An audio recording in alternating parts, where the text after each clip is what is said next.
সেই উপদেশটা আমাকে আমার সাথে কোনোভাবেই কথা বলেনি, কারণ আমি তামিমের বিরুদ্ধে কমপ্লেন করেছি।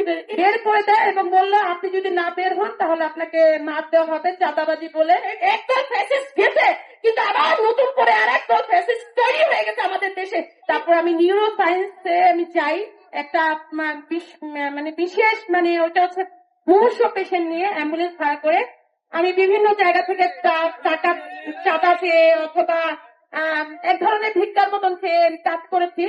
কিন্তু আমি যখন নিউরো সায়েন্সে বিভিন্ন জায়গায় রক্ত ক্লাস হচ্ছে, বিভিন্ন নিহত পেশেন্টদের নিয়ে কাজ করতেছিলাম, তখন নিউরো সায়েন্সের যে ডিরেক্টর ছিল সেই ডিরেক্টর আমাকে ফুটেজ দেখে আমাকে ওখান থেকে বিভিন্ন ভাবে হুমকি দিয়ে আমাকে লাস্টে 10:30টায় বের করে দেয় এবং বললো আপনি যদি না বের হন তাহলে আপনাকে মার দেওয়া হবে চাঁদাবাজি বলে।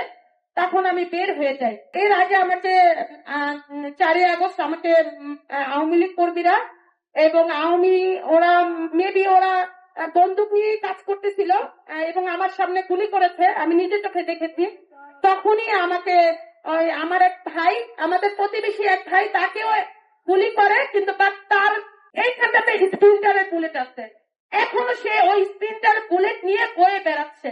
কারণ আমি যে 4ই আগস্টে আহত হয়ে ওই রোগী নিয়ে আমি নিজেও নিউরো সায়েন্সে গিয়েছি, তখন আমাকে ওই হাসপাতালের ফুটেজের বাইরে এসে আমাকে এমন জোরে ধাক্কা দেয় আমার 2টা আঙুল ভেঙে যায়, 3 নম্বর আর 4 নম্বর পায়ে, ডান পায়ে ভেঙে যায় এবং 2 পায়ে আমার এক পায়ে ফ্র্যাকচার হয় আর এক পায়ে হচ্ছে আঙুল ভেঙে যায়।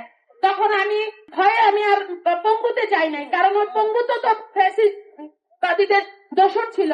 এই জন্য আমি ভয়ে না দিয়ে আমি চলে আসি মিরপুরে আমার বাসার থেকে। 7ই আগস্ট আমি আমাদের ইসলামী ব্যাংক হাসপাতালে আমি ট্রিটমেন্ট করেছি, কিন্তু সেটাও গোপনে করা হয়েছে, কারণ কোন ফ্যাসিস্ট আবার কোন বিপদে ফেলে দেয় আমাকে, গোপনে করা হয়েছে। কিন্তু পরে আমি যখন এর মধ্যে আমি আজমল হাসপাতালে গিয়েছিলাম ওই যেই পেশেন্টটা নিয়ে আমি নিউরোতে গিয়েছিলাম, সেই পেশেন্টের আজমলের সব কর্তৃপক্ষ সব জানে, সব বুঝে, এবং প্রথমে আমি সেখানেই ট্রিটমেন্ট করতে গিয়েছিলাম, কিন্তু আমাকে অবহেলা করে। আওয়ামী লীগের কাছে চলে গেছে, ছাত্রদের হাতে চলে গেছে, কখনো পুলিশের কাছে চলে গেছে।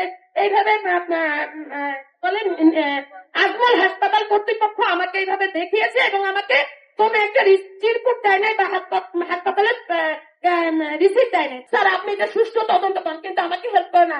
5:30টায় নিচে মাগরিবের সময় আমাকে রাত 9:30টায় এখান থেকে আমাকে ছাড়ছে। কিভাবে? সাদা কাগজে মুসলেকা দিয়ে তখন আমাকে ছাড়ছে। তখন আমি 14 তারিখে মুক্তিযোদ্ধা মন্ত্রণালয়ে আসি, 15 তারিখে আসি, আমি এই পর্যন্ত মুক্তিযোদ্ধা মন্ত্রণালয়ে যাচ্ছি, কেউ আমাকে সাহায্য করছে না। তারপর হচ্ছে জেলা প্রশাসনকে বিভিন্ন ভাবে যাচ্ছি, আমাকে কেউ সাহায্য করছে না। আমি কালকের আগের দিন আমি সচিবালয় ঢুকেছি, আমার সব কাগজপত্র, লিগেল কাগজপত্র দেখিয়ে তখন আমরা গেট থেকে পাস দেয়, তখন আমি সচিবালয়ের ভিতরে ঢোকার পরে আমি স্বাস্থ্য মন্ত্রণালয়ে গিয়েছি, তারা আমাকে বললো ম্যাডাম নাই। হ্যাঁ ম্যাডাম নাই। তারপর আমি স্বরাষ্ট্রতে গেছি, ওখানে ঢুকতে দেয় নাই। তারপর ওই যে নারী ও শিশু আমাদের উপদেষ্টা ছিল, সেই উপদেষ্টা আমাকে আমার সাথে কোনোভাবেই কথা বলেনি, কারণ আমি তামিমের বিরুদ্ধে কমপ্লেন করেছি। ইভেন আমার কাগজটা পর্যন্ত তারা ইনক্লুড করে নাই। তারা আমার কাগজটাতে মেরেও আমার কাগজটা রিসিভ করে নাই।